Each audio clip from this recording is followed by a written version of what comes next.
समय के लिए और हम सबों के लिए जो आज इस सहभागिता का हिस्सा बने आपके योजना और परिकल्पना के अनुसार। प्रभु अनुग्रह करे ताकि जिन वचनों को आज हम देखने जा रहे हैं, इतना महत्वपूर्ण और गहरा वचन है प्रभु, ताकि मैं खुद इसे विश्वसनीयता से प्रभु समझा सकूं और ताकि हम में से हर कोई इन सत्य को समझ सके, विश्वास कर सके। प्रभु हमें आंखें दे देखने के लिए, समझने के लिए, बुद्धि और मन दे और ऐसा हृदय दे प्रभु, ताकि हम इन सत्य को स्वीकारें, विश्वास करें और साथ ही साथ इन सत्यों के अनुरूप चले। प्रभु अनुग्रह करें, हमें सहायता करें कि हम प्रभु इन वचनों को किस तरह से आपका शास्त्र प्रभु यीशु मसीह आप में पूर्णता को पाते हैं, इन महान सत्य को समझने के लिए सहायता करें। इसलिए है प्रभु पवित्र आत्मा संपूर्ण रूप से आप ही के अगुवाई के ऊपर निर्भरशील होकर, आप ही के सामर्थ्य के ऊपर निर्भरशील होकर सारा आदर सम्मान महिमा यीशु मसीह को देकर ये विनती यीशु मसीह के ही महान नाम से मांगते हैं, आमीन। हमें से बहुतों को पता होगा कि हम लोग मत्ती 5 अध्याय का अध्ययन कर रहे हैं क्रम अनुसार, और जिस हिस्से में आज हम आ पहुंचे हैं, आप कृपया अपने बाइबलों को खोल सकते हैं। मत्ती 5 अध्याय के 17 पद को हम आज अध्ययन करने जा रहे हैं। मत्ती 5 अध्याय के 17 पद। हालांकि ये 17 पद का जो विषय है वो 20 पद तक एक ही विषय को यीशु मसीह चर्चा करते हैं, लेकिन हम आज केवल मत्ती 5 अध्याय के 17 पद को ही अध्ययन करने जा रहे हैं। लेकिन मैं ये सारा पदों का आप सबों के सामने पढ़ना चाहूंगा ताकि हम संदर्भ को और अच्छे से समझे। यह प्रभु का वचन है। मत्ती 5 अध्याय 17 पद से 20 पद तक मैं पढ़ना चाहूंगा। आप कृपया अपने बाइबल्स में फॉलो कर सकते हैं इसे। यह ना समझो कि मैं व्यवस्था या भविष्यद्वक्ताओं की पुस्तकों को लोप करने आया हूँ। लोप करने नहीं परंतु पूरा करने आया हूँ, क्योंकि मैं तुमसे सच कहता हूँ कि जब तक आकाश और पृथ्वी टल ना जाए तब तक व्यवस्था से एक मात्रा या एक बिंदु भी बिना पूरा हुआ नहीं टलेगा। इसलिए जो कोई इन छोटी से छोटी आज्ञाओं में से किसी एक को तोड़े और वैसा ही लोगों को सिखाए, वह स्वर्ग के राज्य में सबसे छोटा कहलाएगा। परंतु जो कोई उन आज्ञाओं का पालन करेगा और उन्हें सिखाएगा, वही स्वर्ग के राज्य में महान कहलाएगा। क्योंकि मैं तुमसे कहता हूं कि यदि तुम्हारी धार्मिकता शास्त्रियों और फरीसियों की धार्मिकता से बढ़कर ना हो तो तुम स्वर्ग के राज्य में कभी प्रवेश करने ना पाओगे। यह परमेश्वर का जीवित वचन है। हम केंद्र देंगे मत्ती 5 अध्याय 17 पद में, जहां यीशु कहता है, ये ना समझो कि मैं व्यवस्था या भविष्यद्वक्ताओं की पुस्तकों को लोप करने आया हूँ। लोप करने नहीं परंतु पूरा करने आया हूँ। तो आज जिस मुख्य विषयों का हम देखने जा रहे हैं वो ये है कि यीशु मसीह और पुराना नियम शास्त्र जो है उसके बीच में क्या संबंध है। यीशु मसीह यहाँ कहता है कि मैं व्यवस्था या भविष्यद्वक्ताओं की पुस्तकों को लोप करने नहीं आया हूँ, लेकिन इसे पूरा करने आया हूँ। तो आज हम ये देखने जा रहे हैं कि किस तरह से पुराना नियम शास्त्र जो है वह यीशु मसीह में पूर्णता को पाते हैं। लेकिन सबसे पहले मुख्य बात यह है कि क्या सत्य का कोई बुनियाद है। मतलब जिस तरह से एक व्यक्ति को चलना चाहिए, जिस चीजों पर विश्वास करना चाहिए, जिस अनुरूप उसे चलना है, क्या इन सारा बातों का निर्देश कहीं पर हम पाते हैं? क्या है वो देह जहां से हमें सत्य का पता चलता है? धार्मिकता के बारे में हो, विश्वास के बारे में हो, सत्य के बारे में हो, क्या है वो मूल बुनियाद? ठीक है, और ना ही केवल वो बुनियाद है, क्या है वो मूल बुनियाद जो अधिकार पूर्ण रूप से और अपरिवर्तनीय रूप से हमें दिया गया है? क्या ऐसा कोई ठोस बुनियाद है जो सत्य को व्याख्या करता हो या सत्य को अधिकार पूर्ण रूप से लागू करता हो? देखिए, लोग ऐसा सोच सकते हैं और कहते भी हैं कि सत्य का ऐसा कोई देह नहीं है। जो इंसान सोचता है सत्य है, सत्य वही है। बहुत सारे लोगों का ऐसा मानना है और राय है कि कोई पार्टिकुलर सत्य का कोई देह नहीं है, सत्य का कोई निर्देश नहीं है, सत्य का कोई व्याख्या नहीं है। इंसान जो समझता है उसके अनुसार वही सच है। कई सारे लोगों का ऐसा मानना है। लेकिन जब हम प्रभु यीशु मसीह की बातों को बारीकी से सुनने और पढ़ने लगते हैं, यहाँ पे हमें पता चलता है कि सत्य का एक बुनियाद और एक नींव है, सत्य का एक देह है जो अचूक रूप से, जो कभी विफल नहीं होगा, जो अधिकार पूर्ण रूप से, जिसका अधिकार बना रहता है और अपरिवर्तनीय रूप से हमें दिया गया है। ठीक है, सत्य का एक देह है जिसे हम शास्त्र कहते हैं। जब हम यीशु मसीह की बातों को सुनने और समझने लगेंगे, हम समझेंगे कि सत्य क्या है वो जो सत्य की व्याख्या करता है, क्या है वो मेन बुनियाद, मुख्य बुनियाद जो अधिकार पूर्ण रूप से सत्य की व्याख्या करता है, जो कहता है। और ये बुनियाद जो है सत्य की देह, ये उद्धार के बारे में जो व्याख्या करता है उद्धार वही है।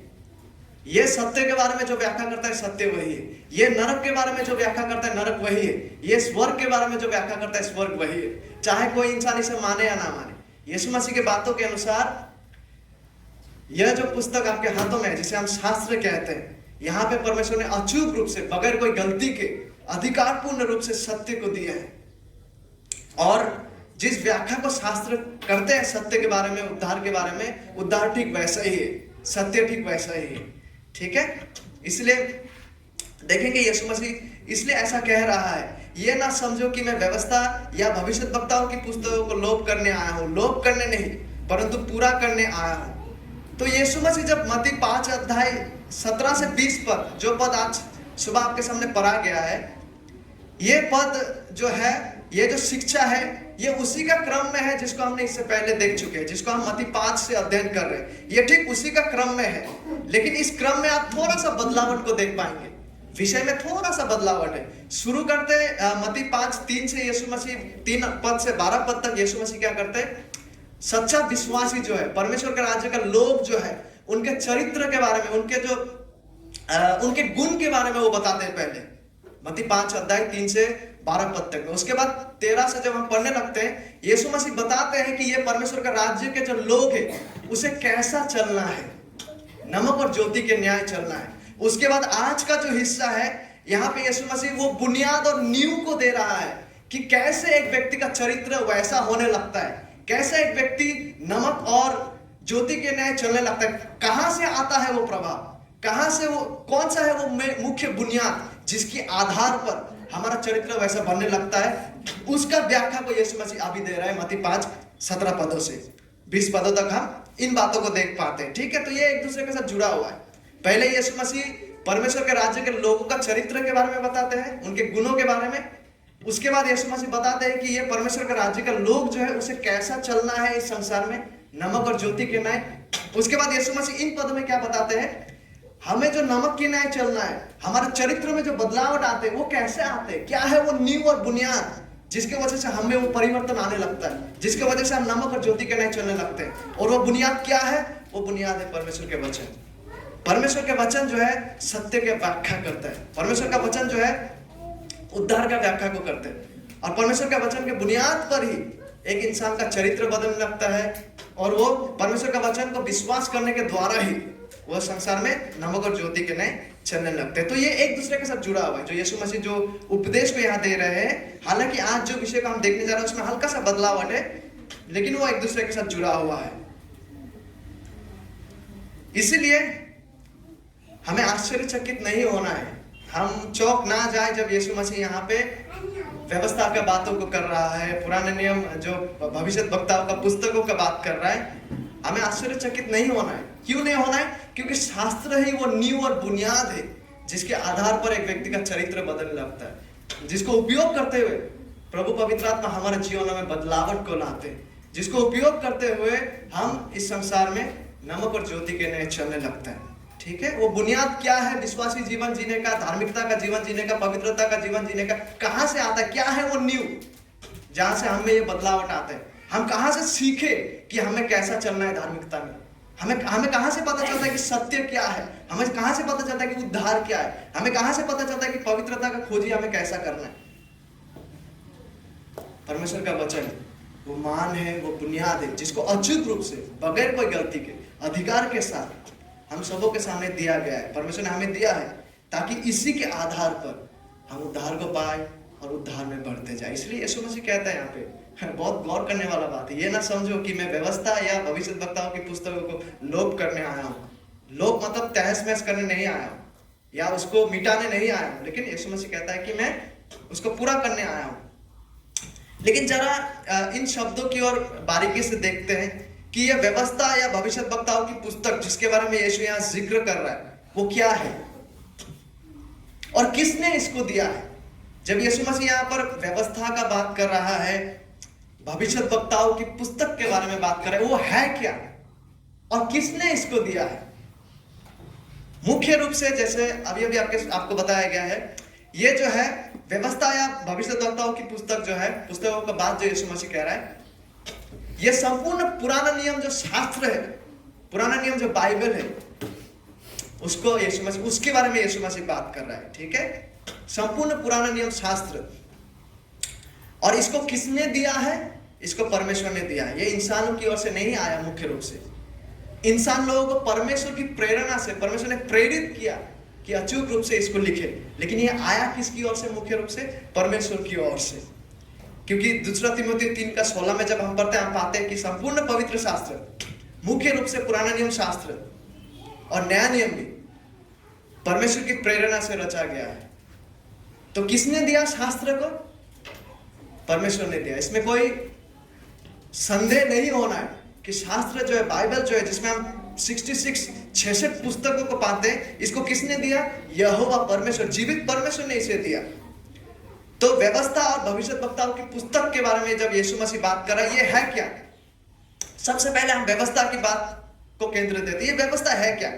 अक्सर जब हम व्यवस्था की बात करते हैं, हम केवल सोचने लगते हैं कि शायद ये वो 10 आज्ञा होगा। केवल जब हम व्यवस्था की बात करते हैं, अक्सर लोग केवल सोचते हैं कि वो 10 आज्ञा जो परमेश्वर ने दिया था मूसा के द्वारा इजरायलियों को, वो व्यवस्था है। लेकिन व्यवस्था शब्द जो है, ये संपूर्ण व्यवस्था, केवल वो 10 आज्ञा को नहीं।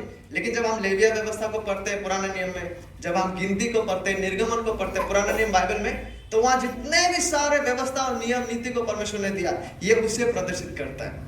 सबसे पहले जो नैतिक नियम है, व्यवहारिक नियम कि इजरायलियों को कैसा व्यवहार में जीना है, सबसे पहले व्यवस्था उसे प्रदर्शित करता है। जब यीशु मसीह व्यवस्था का बात कर रहा है, मतलब वो सारा नियम का यीशु मसीह बात कर रहा है, वो सारा व्यवस्था का बात कर रहा है जिसको परमेश्वर ने इजरायलियों को दिया था कि वो किस अनुरूप उसे जीना है। जैसे 10 आज्ञाओं का बात, चोरी नहीं करना है, ठीक है, वो सारा बातें जो है, और साथ ही साथ वो सारा आज्ञा जो इजरायलियों को परमेश्वर ने दिया था कि उन्हें दैनंदिन जीवन में किस तरह से बर्ताव करके जीना है। ठीक है, व्यवस्था की जब हम बात करते हैं, सबसे पहले ये नैतिक जो व्यवस्था है उसके बारे में ये है। नैतिक मतलब किस व्यवहार, किस अनुरूप इजरायलियों को जीना था, वो व्यवस्था जिसको परमेश्वर ने दिया। और दूसरा, ये व्यवस्था की जब हम बात करते हैं, व्यवस्था ना ही केवल नैतिक चरित्र के बारे में, लेकिन उस समय ये कानूनी व्यवस्था को भी प्रदर्शित करता है। कानूनी व्यवस्था मतलब जो केवल इजराइल के लिए दिया गया था कि इजराइल देश में यदि विवाद हो तो उसे कैसा सुलझाना है, कोई चोरी पकड़ा गया उसे कैसा सुलझाना है, उसके लिए भी जो कानून और नियम को परमेश्वर ने दिया था, ये व्यवस्था के अधीन में वो भी आता है। सबसे पहले नैतिक नियम, नैतिक कानून मतलब कैसे उन्हें जीना है वहां पे, और दूसरा कानूनी नियम। कानूनी नियम मतलब अगर वहां कोई झगड़ा हो, विवाद हो, तो उसे कैसा समाधान करेंगे, उसके लिए भी परमेश्वर ने व्यवस्था और नियम को दिया था। ठीक है, तो ये 2 नियम आते हैं। और तीसरा जो व्यवस्था है, तीसरा नियम जो है, वो है आराधना के समय जिन अनुष्ठानों का उन्हें पालन करना था। मतलब वो सारे रीति, वो सारे बलिदान जो उसे उन लोगों को देना था, वो सारे जो क्रियाएं जो है, धोने का, उसके बाद बलि देने का, वो सारा जो इन सारे बातों को मद्देनजर रखते हुए परमेश्वर ने जो नियम को दिया था, अनुष्ठानिक नियम, वो भी वहां शामिल है। ठीक है, तो जब व्यवस्था की बात किया जा रहा है, तो इनमें 3, ये सारा मुख्य 3 विषय शामिल है। सबसे पहले व्यवहार को लेकर, नैतिक व्यवहार को लेकर कि कैसे उन्हें एक दूसरे के साथ चलना है, चोरी वगैरह नहीं करना है, माता पिता को समादर करना है इत्यादि, और परमेश्वर को ही परमेश्वर मानना है, और दूसरा कोई ईश्वर को परमेश्वर नहीं मानना है। ये सारा बातों को दिया था जो कि नैतिक व्यवस्था का बात करता है। लेकिन साथ ही साथ परमेश्वर ने उन्हें ये भी कानून दिया था कि वहां पे अगर कुछ विवाद हो, कुछ झगड़ा हो, कोई चोर पकड़ा जाए, तो किस तरह से उसे समाधान करना है, उसका भी कानून को परमेश्वर ने दिया था। ये व्यवस्था में वो भी शामिल है। और केवल वही नहीं, लेकिन अनुष्ठान में जब वो लोग आते हैं, जब वो लोग परमेश्वर का आराधना करने आते हैं, यरूशलेम मंदिर में आएंगे, जब वो तंबू में आराधना करने आएंगे, तो कैसा उन लोग का आना था, वो सारा रीति रिवाज जो था वो सारा बलिदान जो उन लोग को देना था, वो सारा जो ऑफरिंग्स उपहार जो लाना था, ये व्यवस्था में ये भी शामिल है। ठीक है, तो ये व्यवस्था की बात जब किया गया, तीन विषय इसमें शामिल है। एक है व्यवहारिक संबंध में, एक है कानूनी संबंध में, और दूसरा है आराधना के समय में जब वो लोग आते थे, वो सारा जो अनुष्ठानिक व्यवस्था है। ठीक है, तो व्यवस्था में ये सारा व्यवस्था शामिल है, जिसे आप पुराने नियम में पाएंगे। गिनती, निर्गमन में जब आप पढ़ेंगे लेवी व्यवस्था, ये सारा नियमों को वहां पाएंगे। और साथ ही साथ जब यीशु मसीह यहाँ पे भविष्यद्वक्ताओं की पुस्तकों की बात कर रहा है, ये व्यवस्था की भविष्यद्वक्ताओं की पुस्तकें क्या है? ये संपूर्ण पुराने नियम जो है बाइबल, उसमें जितने भी सारे भविष्यद्वक्ताओं का पुस्तक है उसका जिक्र किया गया। ठीक है, जिसका यहोशू से शुरू करके, जोशुआ से शुरू करके मलाकी तक जो है, उसमें जितना भी सारे भविष्यद्वक्ताओं ने भविष्यवाणी की है, ये उसको प्रदर्शित करता है, जो लिखित रूप में दिया गया था। और उन लोगों ने वहां पे जब हम पढ़ते हैं, आप पाते हैं कि उन लोग क्या करते, लोगों को सतर्कवाणी देते हैं, लोगों को भविष्य के बारे में बताते हैं, और लोगों को वो लोग व्यवस्था के अनुसार कैसा जीना है वो बताते हैं, और लोगों के सामने व्यभिचार क्या है, क्यों नहीं करना, ये सारा बातों का वो व्याख्या करते हैं। और साथ ही साथ भविष्यद्वक्ताओं का जो पुस्तक है, जिसमें भविष्यवाणी है, वो मुख्य रूप से जब हम इन पुस्तकों को पढ़ते हैं, मुख्य रूप से उस मसीहा के बारे में भविष्यवाणी को कर रहा है जो आने वाला था, और उसके साथ साथ वो जो मसीहा है, वो जिस राज्य को लेके आने वाला था, उसके बारे में जिक्र किया गया। ठीक है, तो यीशु मसीह जब बोलते हैं कि यीशु मसीह जब यहाँ पे व्यवस्था और भविष्यद्वक्ताओं की पुस्तकों के बारे में बात कर रहे हैं, तो किसके बारे में यीशु मसीह बात कर रहा है? वो सारा नियम नीति जो परमेश्वर ने दिए थे, और साथ ही साथ वो सारा भविष्यवाणियां जिसे हम पुराने नियम बाइबल में पाते हैं। ठीक है, जो भविष्यद्वक्ताओं के द्वारा सिखाया गया था, उन लोगों के द्वारा रखा गया था, लिखा गया था, वो सारा बातें यहाँ शामिल है। साधारण भाषा में हम कह सकते हैं कि यीशु मसीह जब व्यवस्था और भविष्यद्वक्ताओं की पुस्तक के बारे में जिक्र कर रहा है, तो वो संपूर्ण पुराना नियम बाइबल के बारे में बात कर रहा है। तो यीशु मसीह जब कह रहा है कि ये मत समझो कि मैं, यानी कि यीशु मसीह व्यवस्था या भविष्यद्वक्ताओं की पुस्तकों को लोप करने नहीं, लेकिन उसको पूरा करने आया है, इससे क्या पता चलता है? इससे यह पता चलता है कि यीशु मसीह जो है, शास्त्र जो है, उसको कितना ऊंचा दृष्टिकोण से देख रहा है। ठीक है, शास्त्र जो है उसको कितना ऊंचा दृष्टिकोण से देख रहा है। और यदि हम लोग यीशु मसीह को गंभीरता से लेते हैं, यदि हम बाइबल का यीशु मसीह को गंभीरता से लेते हैं, तो ये असंभव है कि उनके बातों को हम गंभीरता से ना लें। ठीक है, यदि हम यीशु मसीह को गंभीरता से लेते हैं, तो उनका कहा हुआ जो बातें हैं शास्त्र के बारे में, उसको भी हम गंभीरता से लेंगे।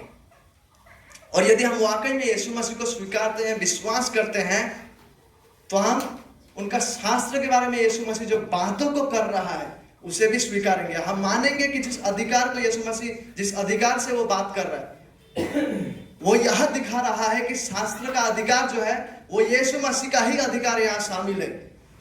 जब हम यीशु मसीह को ग्रहण करते, विश्वास करते, तो हम शास्त्र का इस अधिकार को भी स्वीकारेंगे जो यीशु मसीह ने शास्त्र में दिया है।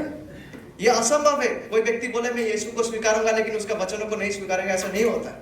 यदि हम वाकई में यीशु को गंभीरता से लेते, तो उनके वचनों को भी गंभीरता से लेंगे। और विशेष करके जब वो कहता है कि ये शास्त्र यीशु मसीह में पूर्णता को पाते हैं, मतलब शास्त्र जो है उसमें यीशु मसीह के अधिकार है।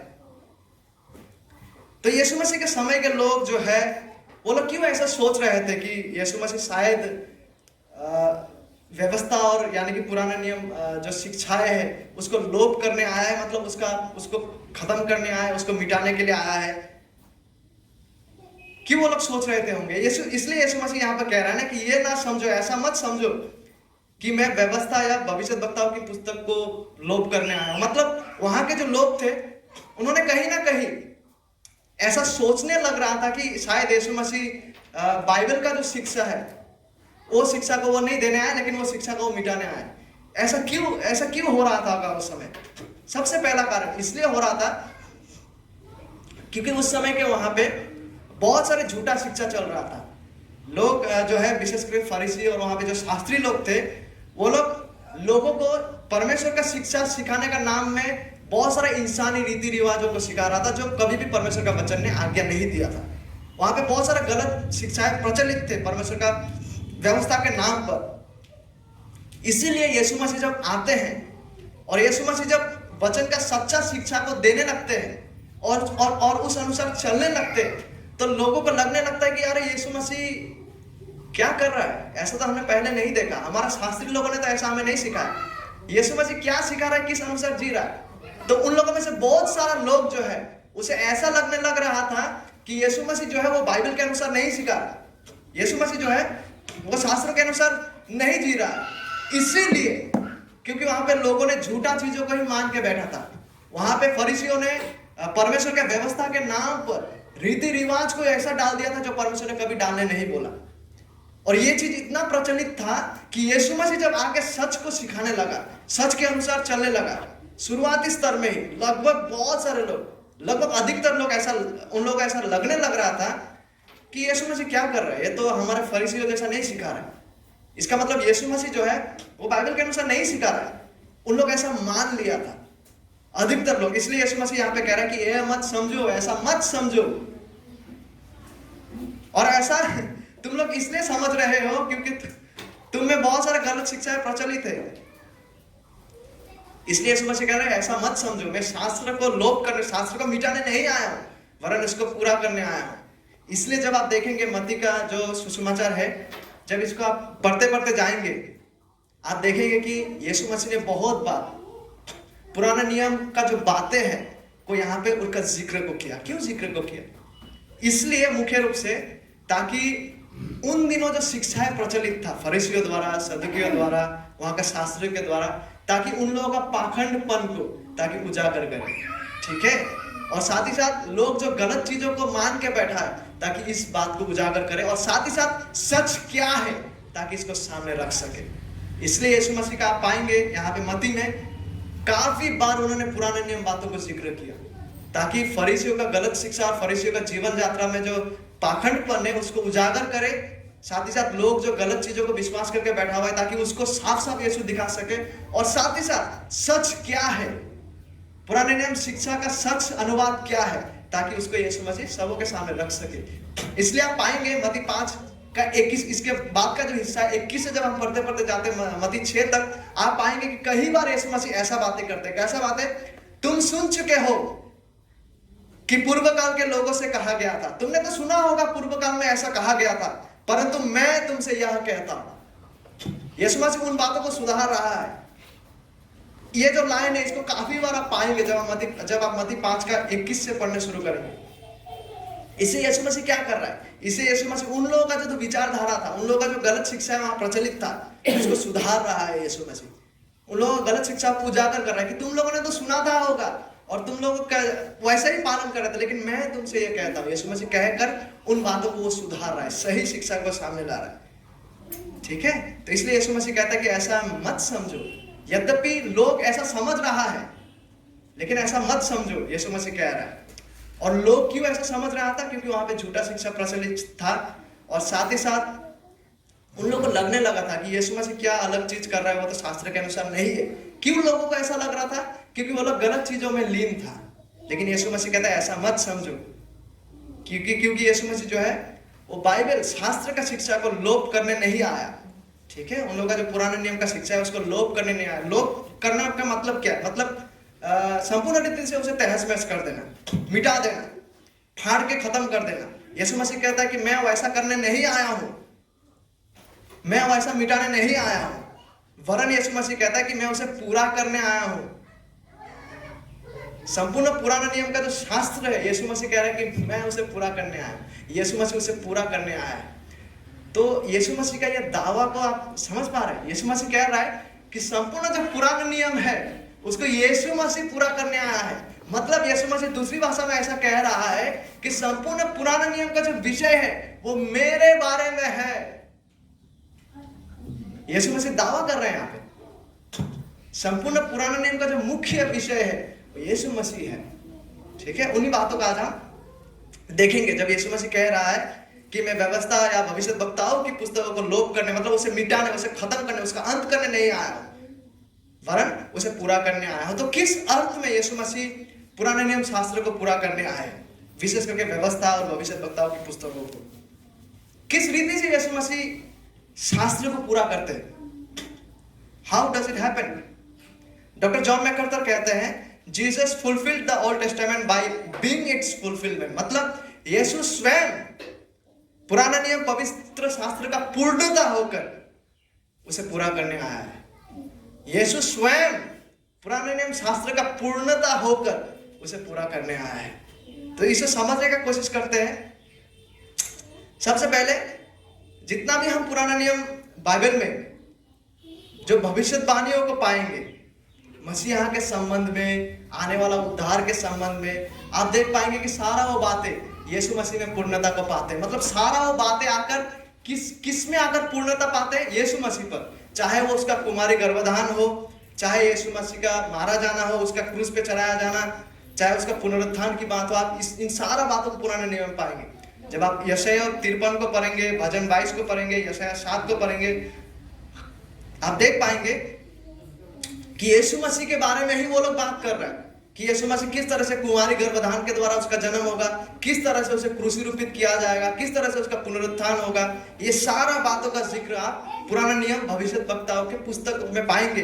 तो यीशु मसीह जब कह रहा है कि पुराने नियम का जो व्यवस्था भविष्यद्वक्ताओं का पुस्तक है वो यीशु मसीह उसको पूरा करने आया है, मतलब उनका सारा लिखा हुआ जो बातें हैं वो उसका पूर्णता पुष्टि यीशु मसीह में पाते हैं। ठीक है।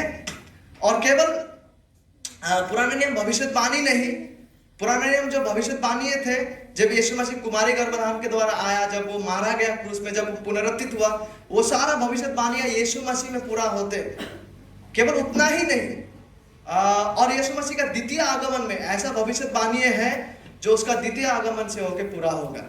ठीक है। तो यीशु मसीह जब इस संसार में आते हैं, पुराने नियम का जो शास्त्र उसके बारे में बोल रहा था वो सारा बातें यीशु मसीह में पूर्ण होते। ठीक है। और भी ऐसा बातें हैं जो यीशु मसीह का द्वितीय आगमन से होकर पूरा होगा। तो पुराने नियम का जो भविष्यवाणियों का पुस्तक है भविष्यद्वक्ताओं का, उसका पूर्णता यीशु मसीह में पाते हैं। और ऐसा पूर्णताएं हैं जो पाने वाले हैं। केवल उतना ही नहीं, लेकिन सबसे महत्वपूर्ण व्यवस्था का पूर्णता यीशु मसीह में पाते हैं। व्यवस्था पूर्ण होते यीशु मसीह में आकर। कैसे व्यवस्था पूर्ण होते हैं यीशु मसीह में आकर? यह बहुत ही महत्वपूर्ण है। यदि हम व्यवस्था को समझने में व्यर्थ होते हैं कि व्यवस्था और यीशु मसीह में क्या संबंध है, तो हम सुसमाचार को भी समझने में और यीशु मसीह क्रूस में मारा गया उसको भी समझने में व्यर्थ होंगे। इसलिए बहुत महत्वपूर्ण बन जाता है कि ना ही केवल भविष्यवाणी लेकिन व्यवस्था यीशु मसीह में कैसा पूर्णता को पाते हैं। हाउ? क्योंकि देखिए, व्यवस्था में जो 3 विषय था, कई बार हम व्यवस्था सोचते हैं तो केवल 20 जो हम 10 आज्ञा को देख पाते हैं, उसी को हम सोचते हैं कि वो व्यवस्था है। लेकिन व्यवस्था में 3 विषय क्या था जो शामिल है? उन लोगों का नैतिक व्यवहार को लेके, ठीक है, कैसे उन लोगों को जीना है, परमेश्वर को प्रेम करते हुए, माता पिता का समादर करते हुए इत्यादि। केवल वही नहीं, लेकिन साथ ही साथ वो जो कानूनी व्यवस्था थी कि वहां पे अगर कोई चोर पकड़ा गया, डाकू पकड़ा गया, वहां पे अगर कोई इजराइल देश में अगर आपस में विवाद होने लगा तो वो कैसे सुलझाना है, ये व्यवस्था को भी परमेश्वर ने दिया था। केवल उतना ही नहीं, लेकिन और एक नियम को परमेश्वर ने दिया था, वो था कि जब वो लोग आराधना में आएंगे, जो उन लोगों का जो अनुष्ठानिक रीति रिवाज था उसको लेकर भी परमेश्वर ने नियम को दिया था कि किस तरह से उन लोगों को बलि को चढ़ाना है, किस तरह से आराधनालय में आना है, वहां क्या क्या रिवाजों का पालन करना है इत्यादि। तो ये सारा बातें यीशु मसीह में कैसा पूर्णता को पाते? सबसे पहले व्यवस्था का नैतिक विषय, मतलब व्यवहारिक जीवन के बारे में जब हम बात करते हैं, जिसके लिए वो 10 आज्ञा दिया गया था और ऐसा बहुत सारे आज्ञाएं थे। यीशु मसीह ने इन सारा आज्ञाओं को, परमेश्वर के जो व्यवस्था का जो वचन है, जो आदेश है, यीशु मसीह ने इन सारा आज्ञाओं को सिद्ध तरीके से निभाया है।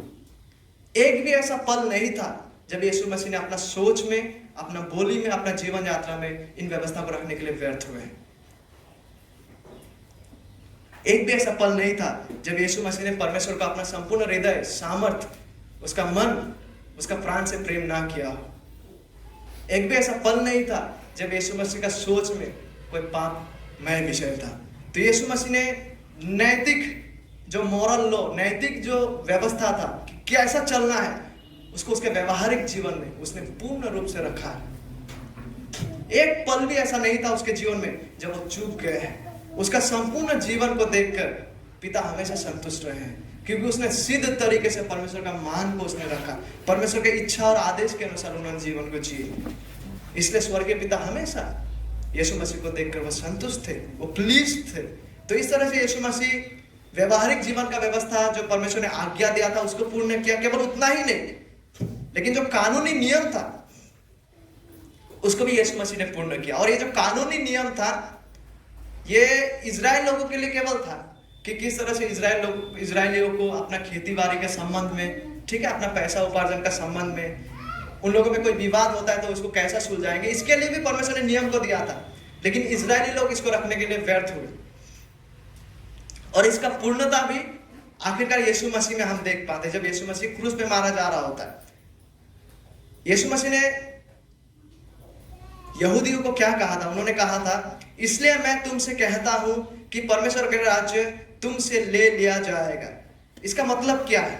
इसका मतलब यह है कि जब तक यीशु मसीह मारा नहीं गया, उससे पहले तक जब यीशु मसीह थे इस पृथ्वी में, जब यीशु मसीह इजरायलियों को बुला रहा था मन फिराने के लिए और सुसमाचार में विश्वास करने के लिए, लेकिन जब उन लोगों ने आखिरकार यीशु मसीह को परित्याग किया, यीशु मसीह ऐसा कहता है, इसलिए मैं तुमसे कहता हूं कि परमेश्वर का राज्य तुमसे ले लिया जाएगा।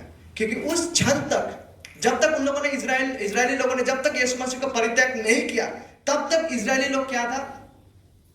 विशेष करके एक राज्य के रूप में परमेश्वर का चुने हुए जाति थे, वंश थे।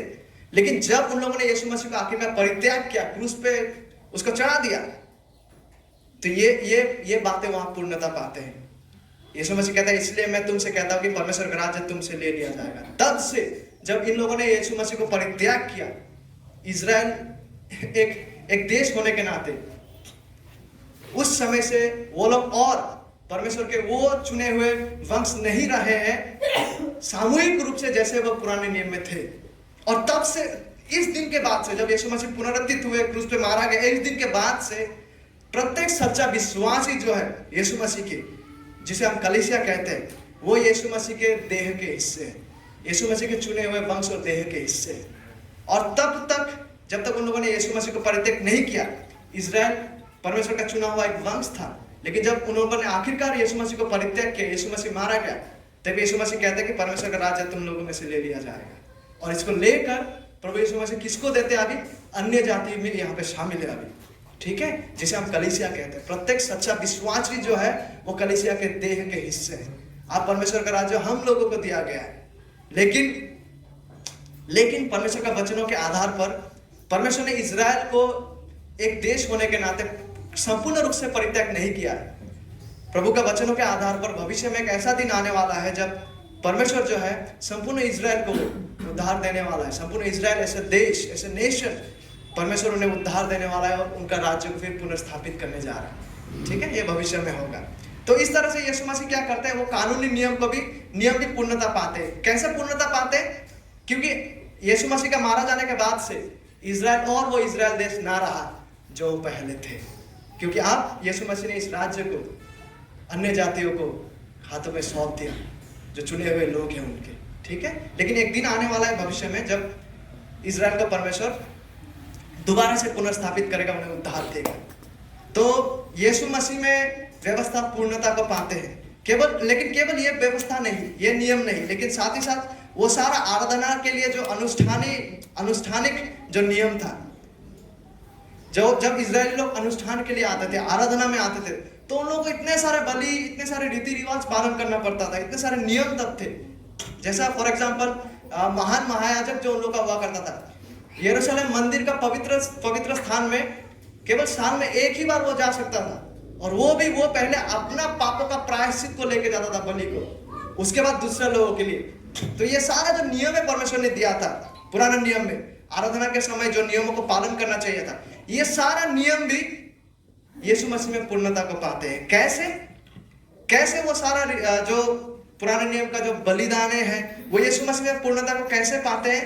क्योंकि देखिए, इसको समझने का प्रयास कीजिए। यद्यपि ये थोड़ा कठिन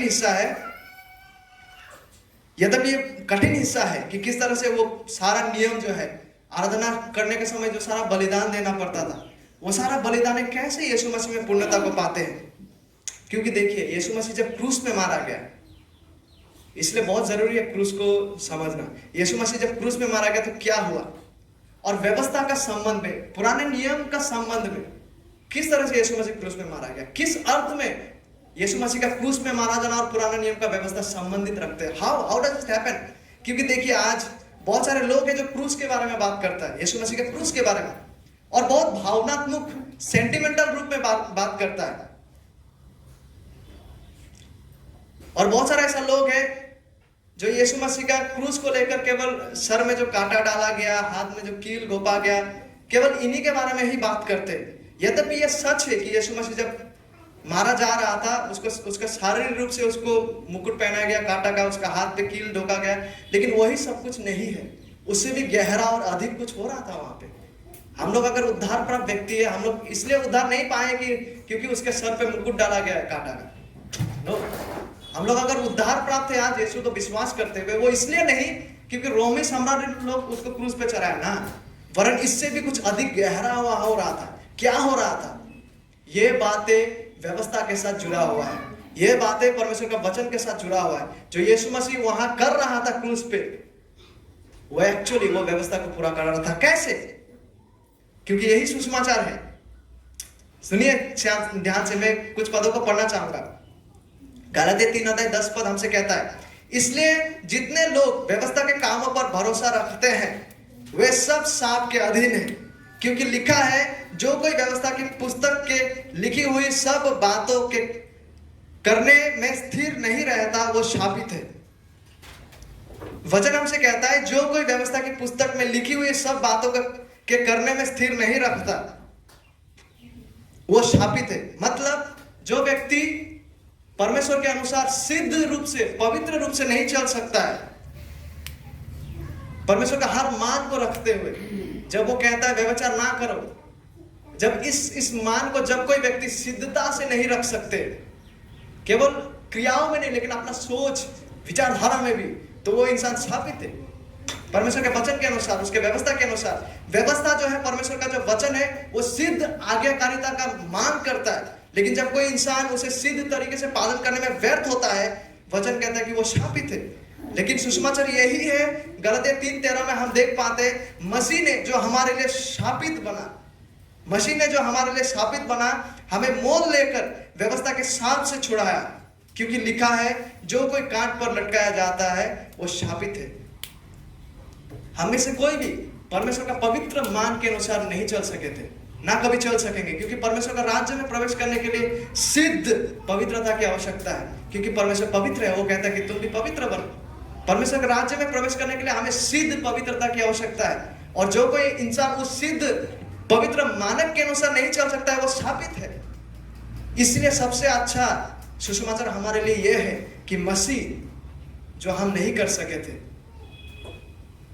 उसे मसीह ने पूरा किया। मसीह ने जो हमारे लिए शापित बना, जिस मानक के अनुसार नहीं चलने के द्वारा जो अभिशाप हमारे ऊपर था, मसीह ने उसे अपने ऊपर ले लिया उस क्रूस पे। यही पौलुस कहते हैं, मसीह ने जो हमारे लिए शापित बना, हमें मोल लेकर व्यवस्था के शाप से छुड़ाया, क्योंकि लिखा है जो कोई काट पर लटकाया जाता है वो शापित है। देखिए हमारा प्रभु यीशु मसीह परमेश्वर का पुत्र हमारे स्थान पर वो अभिशाप बने। परमेश्वर के वचन अनुसार, वो सिद्धता के अनुसार नहीं चलने के वजह से हमारे ऊपर जो अभिशाप बना हुआ था, उस अभिशाप को प्रभु यीशु मसीह अपने क्रूस के ऊपर लेते हैं। ठीक है, परमेश्वर का व्यवस्था जो है, परमेश्वर का व्यवस्था सिद्ध आज्ञाकारिता का दावा करता है, मांग करता है कि हम सिद्ध रूप से चले अपने सोच, अपने बोले, अपने विचारधारा में। लेकिन कोई भी इंसान उस रूप नहीं चल सकते हैं। और साथ ही साथ परमेश्वर का व्यवस्था क्या करते हैं, जब कोई उस सिद्धता के अनुसार नहीं चल सकते, व्यवस्था को सिद्ध रूप से रखते हो, तो व्यवस्था उन व्यक्तियों पर अभिशाप का घोषणा करते हैं, क्योंकि यहोवा कहता है पाप का मजदूरी मृत्यु है, पाप का मजदूरी मृत्यु है। और जो कोई व्यक्ति जो परमेश्वर के खिलाफ में पाप करे, परमेश्वर के व्यवस्था के खिलाफ में पाप करे, हम सबको इसी मृत्यु के हकदार हैं, जो परमेश्वर का वचन और उसका व्यवस्था घोषणा करते हैं। यीशु मसीह जब कहता है, ये ना समझो कि मैं व्यवस्था या भविष्यद्वक्ताओं की पुस्तकों को लोप करने आया हूं, लोप करने नहीं परंतु पूरा करने आया हूं, यीशु मसीह व्यवस्था को पूरा करने आया है। कैसे?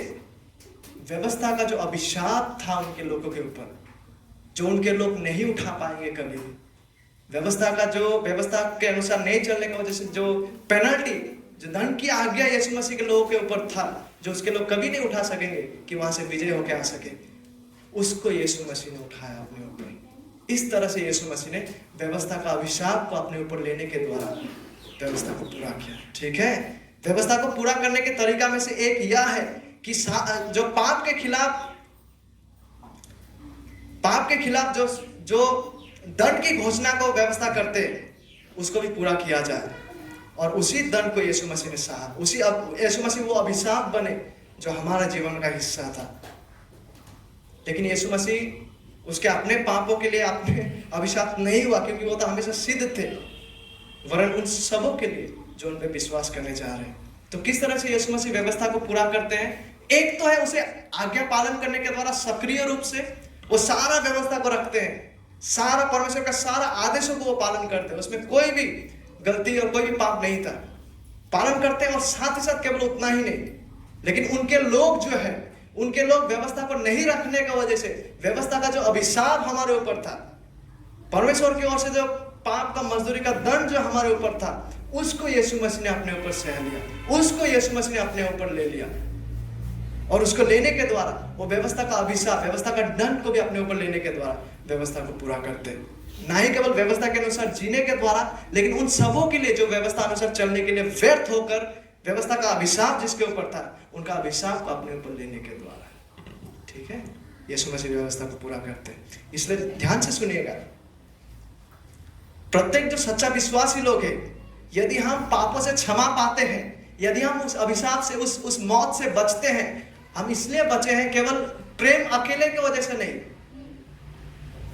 ठीक है, कई बार हम सोचते हैं कि केवल प्रेम, परमेश्वर का प्रेम अकेला की वजह से हम जो है अभिशाप से बच गए, पाप से बच गए। नहीं, पाप से क्षमा पाना और अनंत जीवन पाना केवल प्रेम अकेला का प्रतिफल नहीं है, वरन जो सच्चा विश्वासी लोग हैं, हम इसीलिए पाप से क्षमा पाए हैं, हम इसलिए व्यवस्था का अभिशाप से मुक्त हुए हैं, क्योंकि हमारे स्थान पर किसी ने उस प्रायश्चित को पूरा किया, क्योंकि हमारे स्थान पर कोई उस अभिशाप को सहा।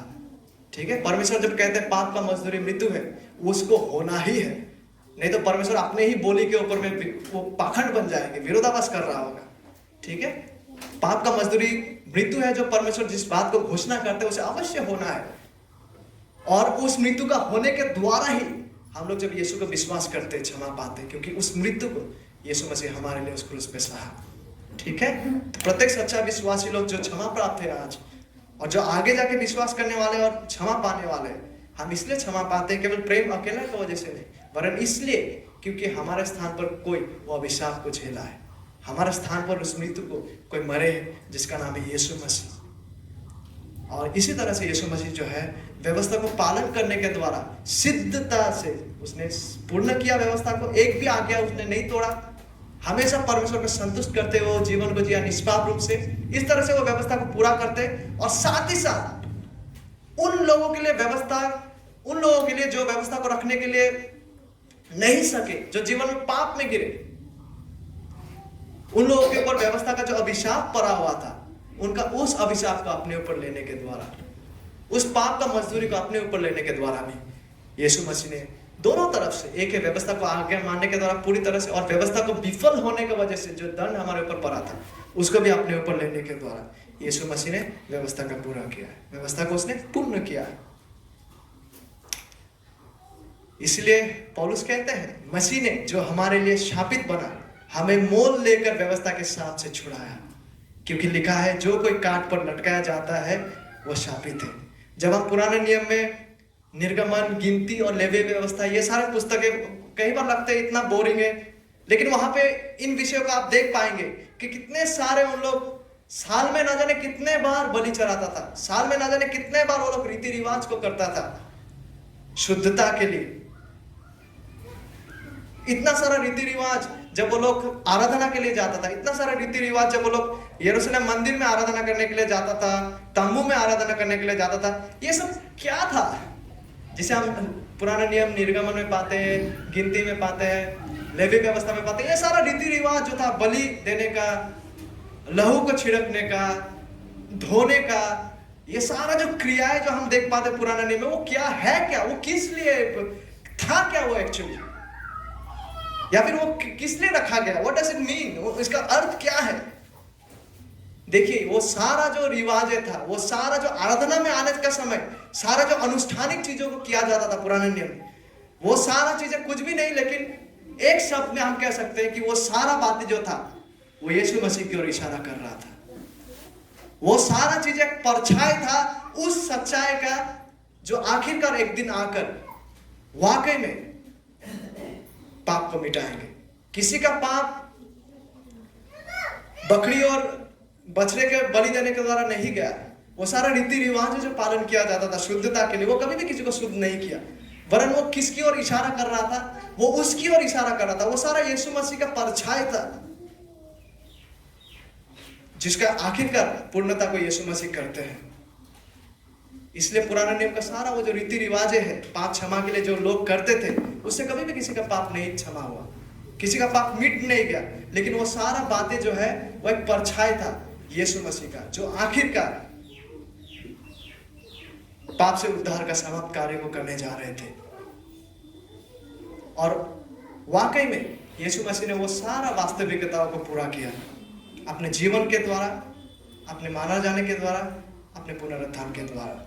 और यीशु मसीह हमारा वो महायाजक बन गया, और ना ही केवल हमारा महायाजक, लेकिन यीशु मसीह स्वयं हमारा पाप क्षमा का वो उपहार और बलिदान बन गया। इसलिए इब्रानी का पुस्तक 9 अध्याय में ऐसा लिखा हुआ, क्योंकि मसीह ने उस हाथ के बनाए हुए पवित्र स्थान में, जो सच्चे पवित्र स्थान का नमूना है, प्रवेश नहीं किया, पर स्वर्ग ही में प्रवेश किया, ताकि हमारे लिए अब परमेश्वर के सामने दिखाई दे। यह नहीं कि वो अपने आप को बार बार चढ़ाए, जैसे कि महायाजक प्रतिवर्ष दूसरे का लहू लिए पवित्र स्थान में प्रवेश किया करता है। नहीं तो जगत की उत्पत्ति से लेकर उसके बार बार दुख उठाना पड़ता, पर अब युग के अंत में वह यानी यीशु मसीह एक ही बार प्रकट हुआ, ताकि अपने ही बलिदान के द्वारा पाप को दूर करे। ठीक है, तो सारा ये जो बातें हैं पुराने नियम में, जो रीति रिवाज होता था पाप क्षमा के लिए, वो उससे कभी किसी का पाप क्षमा नहीं हुआ, लेकिन वो केवल एक परछाई था। तो इस तरह से हम देख पाते कि पुराने नियम का जो व्यवस्था है उसे यीशु मसीह ने पूरा किया। ये बहुत जरूरी है, इस बात इन बातों का यीशु मसीह का व्यवस्था का बीच में जो संबंध है, इसे समझना। इसलिए यीशु मसीह कहता है, ये मत समझो कि मैं व्यवस्था या भविष्य वक्ताओं की पुस्तक को लोप करने आया हूँ। मैं उसे लोप करने नहीं आया हूँ, मैं उसे मिटाने नहीं आया हूँ, यीशु मसीह कहता है, परंतु पूरा करने आया हूँ। और किस तरह यीशु मसीह इसे पूरा करते हैं? इस पृथ्वी में आने के द्वारा, देह धारण के द्वारा, कुमारी गर्भ से जन्म लेने के द्वारा, अपने जीवन के द्वारा, अपने मारा जाने के द्वारा, अपने पुनरुत्थान के द्वारा और स्वर्ग में उत्थान के द्वारा। ठीक है, यीशु मसीह इन सारा बातों को पूरा करते हैं। इसलिए ये आश्चर्य की बात नहीं है जब पौलुस सुसमाचार को प्रचार को करता है ना, कोरिन्थियों का कलीसिया में, वह ऐसा कहता है कि पवित्र शास्त्र के वचनों के अनुसार यीशु हमारे पापों के लिए मारा गया और पवित्र शास्त्र के वचनों के अनुसार तीसरे दिन जी उठा। ठीक है, इसलिए आश्चर्य की बात नहीं है जब पौलुस सुसमाचार का प्रचार कर रहा है, वो पवित्र शास्त्र को यीशु मसीह के साथ जोड़ रहा है कि पवित्र शास्त्र के वचनों के आधार पर, क्योंकि सारा जो पवित्र शास्त्र पुराना नियम का बातें हैं, उसका पूर्णता को हम यीशु मसीह में देख पाते। यीशु मसीह ऐसे ही नहीं मारा गया। उस दिन ना जाने कितने सारे लोग उस समय में क्रूस पे चढ़ाया जाता था, लेकिन उनमें से केवल एक था जिनके मारा जाने के द्वारा हमें उद्धार पहुंचता है। कैसे? क्योंकि वो सारा उन रिवाजों को पूरा करता है, सारा वो आज्ञा को मानता है जो हमें मानना चाहिए था, जिसको मानने के लिए हम विफल हुए, जिसका वजह से उस व्यवस्था ना मानने का जो और पाप करने का जो अभिशाप और जो मृत्यु हमारे ऊपर था, यीशु मसीह ने उस अभिशाप को भी अपने ऊपर सह लिया। ठीक है, सारा जो पुराने नियम शास्त्र का जो दावाएं है उसे यीशु मसीह ने पूरा किया, और उसको पालन नहीं कर पाने के लिए जो दंड भी था उसको भी यीशु मसीह ने हमारे लिए सहा। और इसी सत्य को जो यीशु मसीह का जीवन, मृत्यु और पुनरुत्थान के द्वारा उसने पूरा किया। इसी सत्य को सुसमाचार कहते हैं और इसी सत्य को विश्वास करने के द्वारा एक इंसान उद्धार पाते हैं। क्या हम इन सत्य को विश्वास करते हैं? लेकिन एक बहुत ही महत्वपूर्ण बात यह है, ठीक है ये सच है कि यीशु मसीह ने सारा जो पुराने नियम शास्त्र का व्यवस्था को पूरा किया, बहुत अच्छी बात है। उन्होंने व्यवस्था के साथ साथ भविष्यवाणियों को भी उन्होंने पूरा किया, उसका पूर्णता को हम यीशु मसीह में देख पाते। लेकिन यीशु मसीह का जो व्यवस्था है पुराने नियम का, जो यीशु मसीह ने पूरा किया, उसमें से एक व्यवस्था जो है वो उसको यीशु मसीह उसका द्वितीय आगमन तक पूरा करते जाएगा विश्वासियों का जीवन में। और उसे हम कहते हैं व्यवहारिक जीवन का जो आदेश है कि हमें परमेश्वर का अपने हृदय, संपूर्ण हृदय सामर्थ्य से प्रेम करना है। तो किस तरह से हमारा आज का जो जीवन है इस व्यवस्था से संबंधित रखता है? देखिए, कई सारे लोग कहते हैं कि व्यवस्था से हमारा कोई लेना देना नहीं, वो पुराने नियम में था, वो बस खत्म हो गया। कई सारे लोग ऐसा कहते हैं कि हम अभी अनुग्रह से बचाए गए लोग हैं और हम व्यवस्था के अधीन में अभी नहीं है, व्यवस्था से हमारा कोई वास्ता नहीं है, परमेश्वर जो आदेश आज्ञा दिया है वो हमारे लिए लागू नहीं होता है। काफी सारे लोगों का सोच विचारधारा ऐसा है। वो लोग कहते हैं कि हम व्यवस्था के अधीन में नहीं है, हम अनुग्रह के अधीन में है, इसलिए व्यवस्था के साथ हमारा कोई लेना देना नहीं है। और ये लोग क्या करते हैं, परमेश्वर का अनुग्रह को पाप करने के लिए लाइसेंस के रूप में उपयोग करते हैं। लेकिन पौलुस कहते हैं रोमियो का 6 में जब हम पढ़ते हैं, तो हम क्या कहें, क्या हम पाप करते रहे कि अनुग्रह बहुत हो? कदापि नहीं। देखिए, एक अर्थ में यीशु मसीह ने व्यवस्था को पूरा किया, लेकिन उसमें से एक व्यवस्था ऐसा भी है जिसको यीशु मसीह हमारे जीवन के द्वारा पूरा करते हैं। और इसलिए हम ऐसा ना सोचे कि व्यवस्था जो था उस समय था, हमारे हमको परमेश्वर का आदेश, आज्ञा, इच्छा, व्यवस्था से हमारा कुछ लेना देना नहीं, लेना देना है। लेकिन किस अर्थ में, हमें यह जानना है। देखिए, व्यवस्था से हमारा संबंध ऐसा है कि सबसे पहले हमें यह जानना है कि हम व्यवस्था पालन के द्वारा उद्धार नहीं पाते। हमें सबसे पहले यह जानना है, जब हम परमेश्वर के आदेश अनुसार चलते हैं, वो आदेश अनुसार चलने के द्वारा हम उद्धार नहीं पाते। हम केवल परमेश्वर का अनुग्रह से यीशु पे विश्वास करने के द्वारा उद्धार पाते। लेकिन आदेश और आज्ञा को पालन क्यों करें? यदि हम अनुग्रह के द्वारा बचाए गए हैं तो परमेश्वर का आदेश, इच्छा, व्यवस्था को पालन क्यों करें? क्योंकि परमेश्वर हमें उसके अनुग्रह से इसलिए बचाए हैं ताकि हम उसके वचन अनुसार जिए, उसके महिमा के लिए। ठीक है, हम उसके आदेश का पालन करके उद्धार पाते हैं, ये नहीं। हम अनुग्रह से, परमेश्वर का तोहफा है उद्धार, लेकिन हम आज्ञाओं का पालन क्यों करते? वो हमें उद्धार इसलिए दिया है ताकि हम उनके इच्छा के अनुसार जिए, उनके आदेश के अनुसार जिए। ये उनके परमेश्वर के आदेश के अनुसार जी पाना, ये प्रमाण करता है कि हम वाकई में उद्धार प्राप्त इंसान हैं। ठीक है, कई सारे लोग ऐसा कहते हैं कि हम अनुग्रह के द्वारा उद्धार पाए हैं, लेकिन अगर उसके जीवन में कोई भी फल दिखाई नहीं देता है तो वो उद्धार प्राप्त है ही नहीं। क्योंकि अगर परमेश्वर अनुग्रह देते हैं हमें उद्धार देने के लिए, तो वो अनुग्रह हमें सक्षम बनाता है कि हम आप प्रभु की इच्छा के अनुसार चले, उसके आदेशों के अनुसार चले, उसके आदेशों का प्रेम करते हुए हम चलते हैं। परमेश्वर का अनुग्रह क्या करते हैं, जब हमें उद्धार देता है वो हमें परमेश्वर के पास लाते हैं, और हमें क्या करता है, ये अनुग्रह परमेश्वर के प्रति प्रेम को उत्पन्न करता है। और जब हम परमेश्वर से प्रेम करने लगते हैं, हम परमेश्वर के आदेश, इच्छा, आज्ञाओं से भी प्रेम करने लगते हैं। इसलिए यीशु मसीह कहते हैं, यूहन्ना 14 में हम देख पाते हैं, यदि तुम मुझसे प्रेम रखता है तो मेरी आज्ञाओं को मानोगे। हम आज्ञा को मानने के द्वारा उद्धार नहीं पाते, लेकिन आज्ञा को क्यों मानते हैं? जब कोई इंसान अपना इच्छा से प्रेम पूर्वक मानते हैं, वो इसलिए क्योंकि वो व्यक्ति अब यीशु से प्रेम करने लगा है, क्योंकि वो इंसान को परमेश्वर ने उद्धार दिया है अनुग्रह से, जिसके बदौलत हम अभी परमेश्वर से प्रेम करने लग रहे हैं। और क्योंकि हम परमेश्वर से प्रेम करते हैं, हम उनके वचन अनुसार चलने को प्रेम करते हैं, क्योंकि हम उनके आदेश और इच्छा के अनुसार चलने को प्रेम करते हैं। उसके आदेश और इच्छा, जब परमेश्वर कहते हैं कि पवित्रता में चलो, जब परमेश्वर कहते हैं कि व्यभिचार ना करो, जब परमेश्वर कहते हैं कि हमारा सामने दूसरा और कोई ईश्वर को ना रखो, ये सब हमारे लिए बोझ नहीं है, वरन हम आनंद स्वरूप इस अनुसार जीते हैं। क्यों? क्योंकि परमेश्वर ने उसके अनुग्रह से हमें बदला है, और अब हम परमेश्वर से प्रेम करने लग रहे हैं। मतलब परमेश्वर के बातों से भी हम प्रेम करने लग रहे हैं, उनके आदेशों से भी हम प्रेम करने लग रहे हैं, और परमेश्वर जो चाहते हैं उस अनुसार जीने में हम लग रहे हैं। इस अनुसार प्रभु का अनुग्रह जो है हमें सक्षम करता है कि हम प्रभु के वचन के अनुसार जिए। इसलिए देखिए बहुत सावधानी से यीशु मसीह मत्ती 5 में थोड़ा आगे जाके क्या कहते हैं, जब 19 पद में जब हम पढ़ते, इसलिए जो कोई इन छोटी से छोटी आज्ञाओं में से किसी एक को तोड़े और वैसे ही लोगों को सिखाए, वह स्वर्ग के राज्य में सबसे छोटा कहलाएगा, परंतु जो कोई उन आज्ञाओं का पालन करेगा और उन्हें सिखाएगा वही स्वर्ग के राज्य में महान कहलाएगा। ठीक है।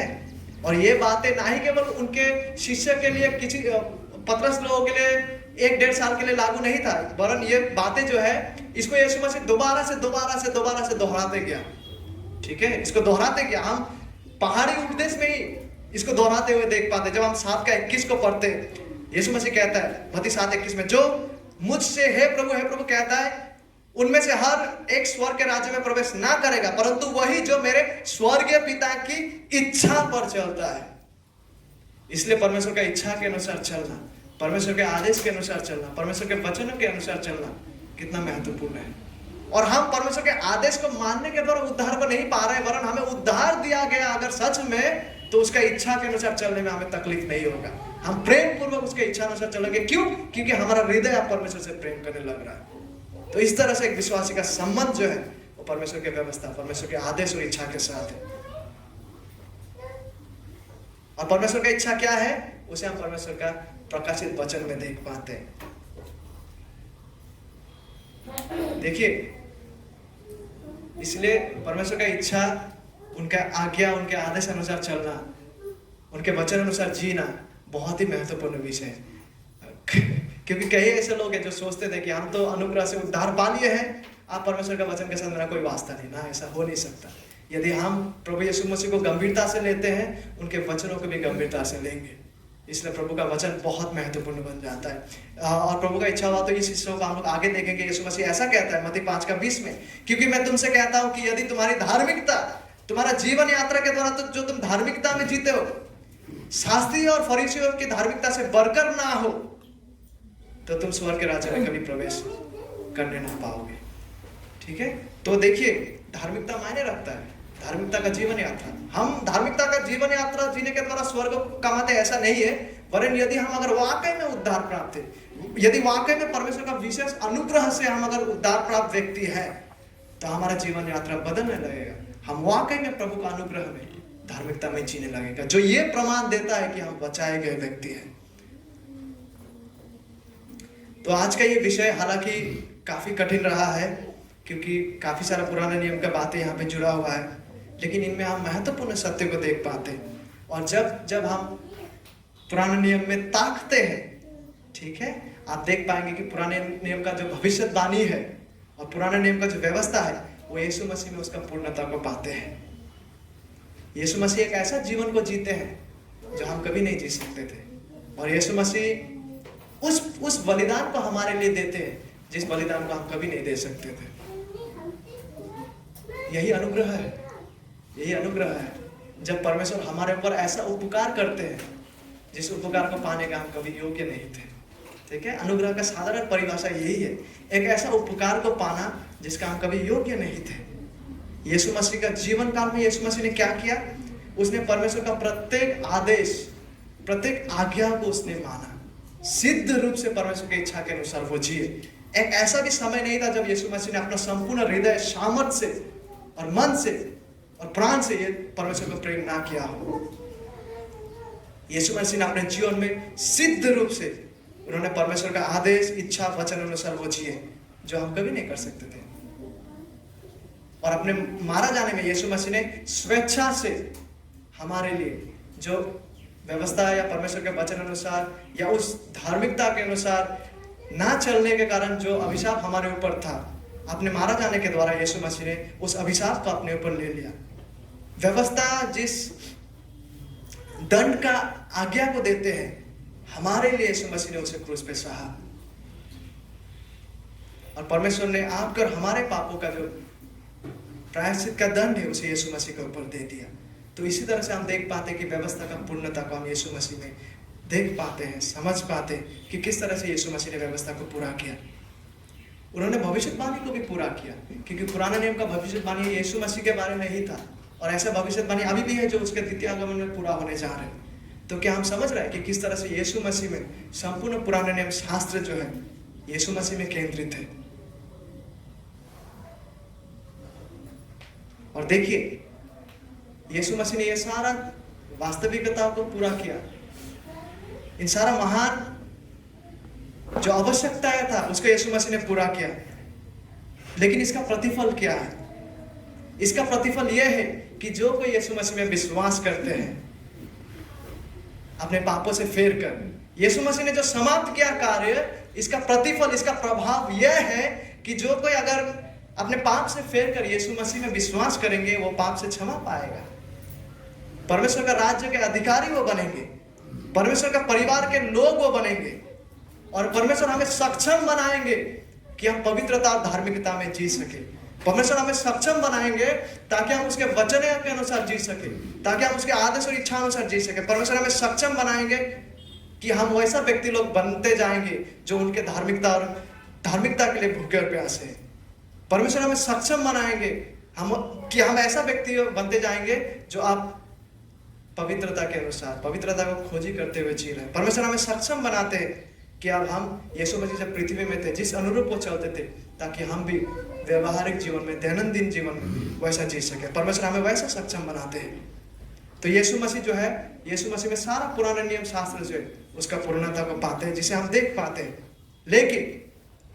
लेकिन देखिए इसका प्रभाव यह है कि जो कोई यीशु मसीह में विश्वास करेंगे वो उद्धार पाएंगे। जो कोई अपने पाप से फेर कर यीशु मसीह को विश्वास करेंगे वो पाप से क्षमा पाएंगे। केवल उतना ही नहीं, लेकिन हमारा दैनंदिन जीवन में भी जितना दिन हम इस पृथ्वी में है वो हमें सक्षम बनाएंगे कि हमें फल दिखाई दे। वो हमें सक्षम बनाएंगे कि हम परमेश्वर की इच्छा अनुसार चल सके। वो हमें सक्षम बनाएंगे कि हम धार्मिकता और पवित्रता का खोजी करते हुए चल सके। इसलिए रोमी 8:3-4 हमसे ऐसा कहता है, क्योंकि जो काम व्यवस्था शरीर के कारण दुर्बल होकर ना कर सकी उसको परमेश्वर ने किया, अर्थात अपने ही पुत्र को पापमय शरीर की समानता में और पाप बलि होने के लिए भेजकर शरीर में पाप पर दंड की आज्ञा दी, इसलिए कि व्यवस्था की विधि हम में जो शरीर के अनुसार नहीं वरन आत्मा के अनुसार चलते हैं पूरी की जाए।